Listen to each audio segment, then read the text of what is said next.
Welcome back to the channel, Exiles. In this week's video we are presenting the Purifier 2.0 League starter. Now we've made quite a few videos on the Purifier in 3.22, those videos are still on the YouTube channel if you want to see just how strong this build can get. This week's video is going to focus primarily on leveling it from Act 1 to Act 10. Usually this would be the part where I give you guys a showcase and show you guys what this build is capable of, but I advise you guys to check the channel. I've uploaded a video from yesterday's solo self-found test where I made a new personal best of 4 hours and 37 minutes for the entire Act 1 to Act 10 run. That video has timestamps in the timeline that you guys can check for the progression. We're going to focus right now on some of the pros and cons of this build so you can decide whether this League starter is for you. So first let's take a look at the pros. It is a 2-button playstyle cycle. What does that mean? It means we only move with Leap Slam and we put our totems down with the right button. Now for me I use mouse 5 on the left side of the mouse to move, totem down, move, totem down, and as you see you always put that totem ahead of you. I'm going to talk a little bit more about that in the defensive section because we don't have a lot of defenses on this build other than the crazy powerful taunt. So another pro of this build is you don't need to aim. You put your totems down, enemies are drawn to the totem because of the taunt mastery, which gives you safety, but it also means you never have to aim because the enemies are on top of the totems and they get hit all the time. We have very good coverage, we have good clear, and all the ascendancy points increase power greatly. Certain builds have strong ascendancy points and then there's like a hit and miss there. With this one, every lap you do, you feel a good increase in power. Now I would say the last one is there is a good all-round balance between clear and single target. Certain builds have an amazing clear but they lack in single target, or a very good single target but they lack in clear.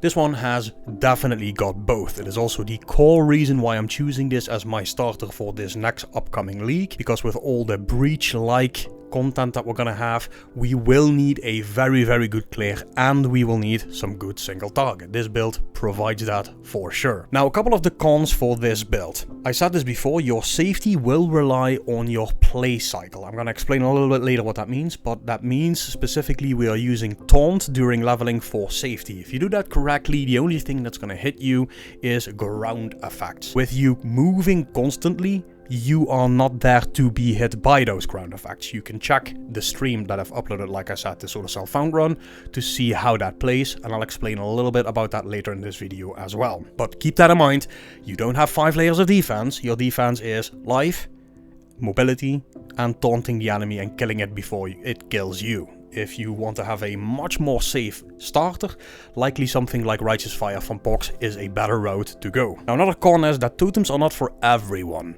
Some people just don't like the passive playstyle that totems give and want to be active in their playstyle, and then this might not be for you. There are also much faster builds, so if you're looking just pure for speed, this might not be it. I would also say that tier 17 with bad mods for this specific version that we are building, the hundreds of millions of damage that we're going to scale, is not for that because your totems will get smashed. There might be some options to build it for tier 17, but the build would be completely unrecognizable in its form and shape that we've built it as. And guys, another one that would be a con, if you're looking to use the new ascendancies, there might not be better options than your core ascendancy. So the pro is that each ascendancy point is very powerful for this as a Hierophant, but that means the con is that you might not have wiggle room to mess around with the new ascendancies because of that, because it's going to be difficult to find something that's more powerful than what we inherently have in the Hierophant ascendancy already. Okay guys, next up let's take a little bit of a look at the tree progression. This is the tree how it looked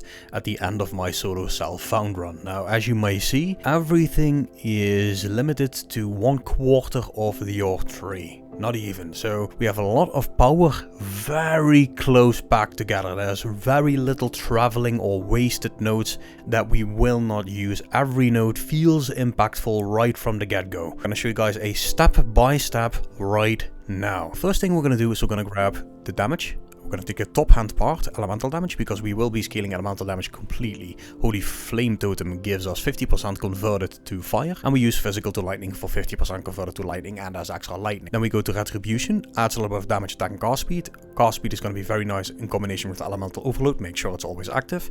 We're going to grab some life here, we're going to grab this node, elemental damage, and these two, giving you a little bit of resistances, but also a chance to free shock ignite and some elemental damage, pretty solid. Now we're going to take this route, and we're immediately going to take these 3 nodes. We're going to go up here, and we're going to grab Ancestral Bond right away. Once you have Ancestral Bond, guys, you can ditch your rolling magma. From this point, it's up to you. If you feel you need a little bit more life, why not grab this and go for this? We're going to go down here, we're going to grab these totem nodes, and then we're going to grab the taunt totem mastery, making you incredibly safe while jumping through the game. Now we're going to take our reservation efficiency. We're going to be needing reservation efficiency because at this point we will have 2 heralds, we will have vitality and clarity, and specifically clarity while leveling eats quite a bit of mana. So take the reservation efficiency, and then we're going to go for 8% damage for each aura or herald skill affecting you. From this point, guys, we're going to go over here, we're going to grab this. If you are in need of more strength and dex, obviously you can take these nodes, and after that it is rush to elemental overload. Now, elemental overload gives you that 40% more elemental damage, and because of how fast these totems attacks and channeling and hit enemies, this is going to be always active, guys. And we're going to opt out of this later. I'll show you specifically when that happens, but this is your start tree. Now from this point, guys, we're going to go over here, we're going to add some lightning damage, and we're going to add some cast speed. Now keep in mind, at this point you already use physical to lightning, so you don't need the mastery in here, and the lightning damage and cast speed actually works. We're going to grab this, add even more cast speed, and that puts us at this point of the tree. Now we're going to go down, we're going to grab even more cast speed spell damage, up, and we'll take this one for fire damage and cast speed with fire skills. So you can see that theme already, right? A lot of cast speed. And at this point, guys, we're going to go up here and we're going to grab this for the reservation efficiency. And because we are now getting close to our Act 5 situation, where if we finish Act 5, we take a big hit in our resistances, we take this, this, this, this, this, and that. So this adds quite a bit of life. This adds resistances, this adds resistances, this as well, but we also gain strength and dexterity. Those are the things we continually need to upgrade. Now, if you have strength and dexterity on your gear, you might not need to go for this, but this is kind of how I went early on. Now, at this point, your first lap is already done, guys, and your first lap will go into Pursuit of Fate. This gives you the ability to put an additional totem down, have totem duration, but more specifically, our totem placement speed goes up. So it's 50% more damage, but it's specifically a lot faster playstyle. In our second lap, which is what we're going to work towards now, we will be using this, the Conviction of Power. So before we get to Conviction of Power, we actually want to get to this wheel, giving us minimum power charge and getting that damage per power charge, critical strike multiplier, critical strike chance, all that kind of stuff. And we're going to go for the damage per charge because we'll have 9 charges active at all times. Now we're going to go for here, grab this. Now once we're doing the crit scaling, guys, you will get rid of elemental overload. This is the biggest mistake you can make. Don't sleep on the elemental overload. Very, very important. Get rid of it as soon as you do crit scaling, because if you don't, you're not going to deal any extra damage. Now from this point, guys, as you can see, you need more dex. Add a little bit dex here, add a little bit of cast speed if needed, and then we're gonna scale into crit. You get the crit reel here, and you will also grab 60% global critical strike chance when you've summoned a totem recently. That is quite nice for extra crit. We're gonna grab this one, this one, this one, and this one.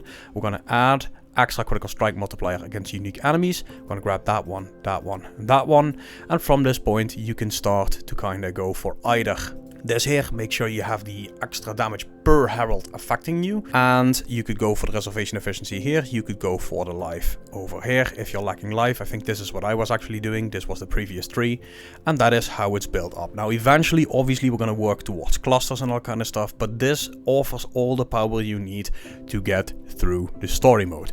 To look for more powerful options, guys, like I said before, I will link a video to that in the video description. We will also make an updated version of that, because that tree is obviously not 100% up to date anymore, but this should give you the route towards the end of Act 1, towards Act 10. For a nice written amount of leveling tips and gambling tips and all that kind of stuff, guys, please check out the Mobalytics link, which is embedded in the video description.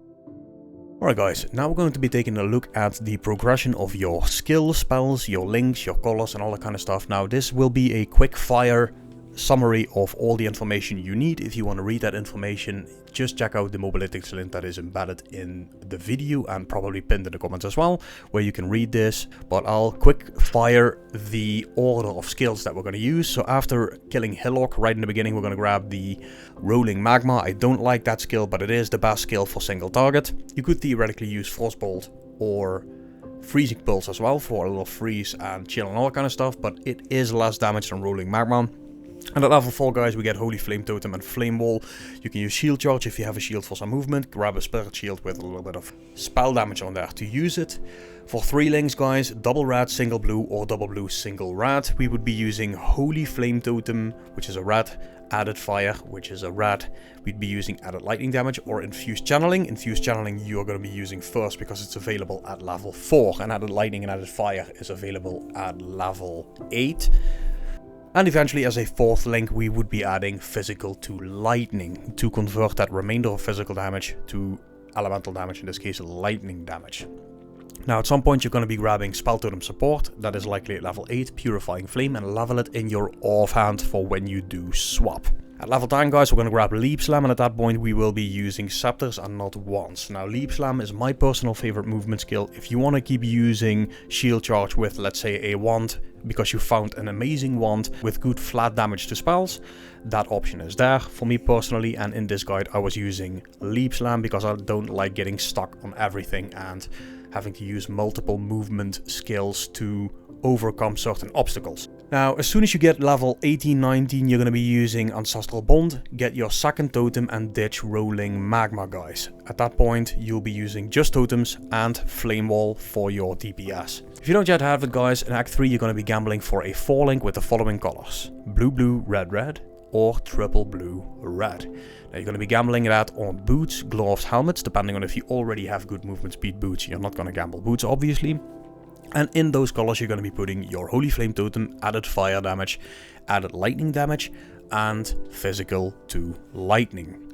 Now after Act 4, guys, you're going to grab your multi-totem support and offhand level it together with your spell totem support and your Purifying Flame for when you do make that swap. Now you will not make that swap until you have a 5-link. From the video we've seen from Ziggy D streaming, that can be as soon as Act 4. You'll probably be shedding 5 links, that's a good news. And you'll be doing a little bit more AoE scaling on your tree and use Purifying Flame with multi-totem support, spell totem support, physical to lightning, and either faster casting, or if you've already swapped out of Elemental Overload and started doing your critical scaling after your Serpent Lab, you'll swap out faster casting for critical damage support. Now, like I said, there's a lot of information. Mobalytics link has it written down. If you want to check that out, go ahead. Alright guys, I want to quickly show you guys how to play this defensively without having any defenses. Now when I say we have no defenses, I really do mean it. We've got no armor, we've got no evasion rating, no energy shield, none of that shit. We've got 2000 life, we are capped on our resistances, but it isn't looking good. If you look at the amount of and the type of gear that we have, we've already shown this, we almost have no life at all. I guess 5 life here, there's like 9 life here, 29 life here, 19 life. None of this is any kind of good. This is also why we have such a low life pool.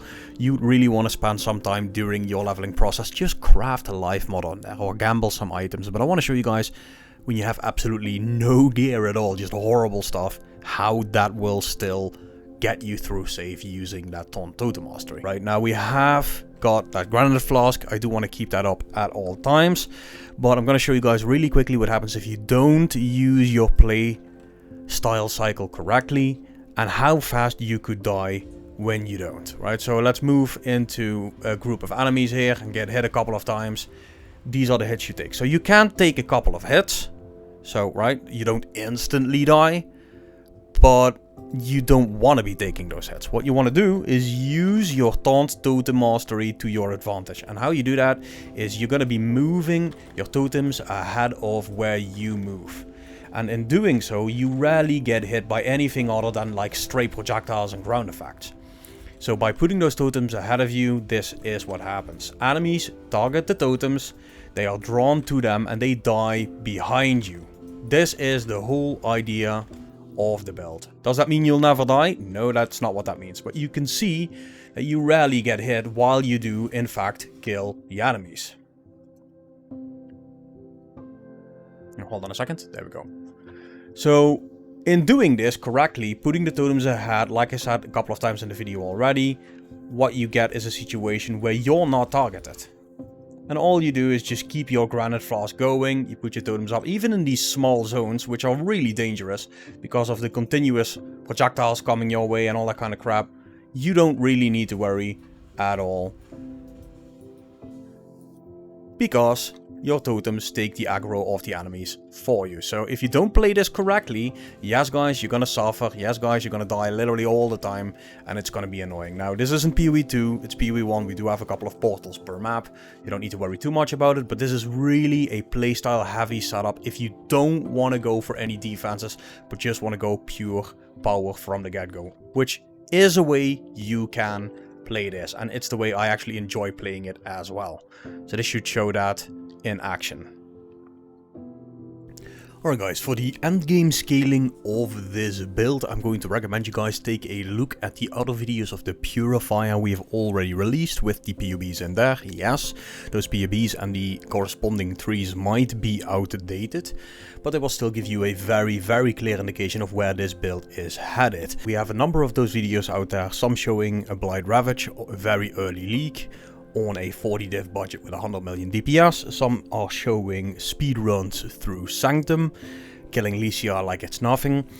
And the other one is a very long detailed video on how to get crazy numbers out of this build. Now obviously this coming league has some new potential for scaling. It also has some better bases than we had before, so we might be looking at even more DPS. There is also some losses in the power versus the Chiver back then versus what we have now, and there's some losses in the tree and the masteries, but I still think all in all we're looking at hundreds of millions in potential of scaling. Now what we're also going to do in the future is make a balanced version. There is already a balanced version video out there as well. Like I said, all those videos I will link in the video description. I'll try to embed them in the video as well. But there is potential for scaling defenses as well as offenses. Me personally, I'm just going to build a cannon that is very specific for blight, blight ravage, sanctum, boss killing and all that kind of stuff. So guys, if you like this kind of content, let me know. This is a short format video. Usually I'm making videos of like 30-40 minutes. I wanted to keep it as short as possible because the information on the Purifier is out there already. This is just an update on how to level it. The coming week we're going to start the league together with these totems, have some fun with it guys, and then we're going to make a video based on the new information of the new league on how to scale this into infinity, as well as giving you guys some options for more balanced versions. Thank you all very much for watching. If you like this guys, leave a thumbs up, a comment really helps the channel grow, follow, sub, and I'm gonna catch you guys live this Friday during League start. Have a great start of Keepers of Flame guys, and I'm gonna catch you guys on the next one. Thanks for watching.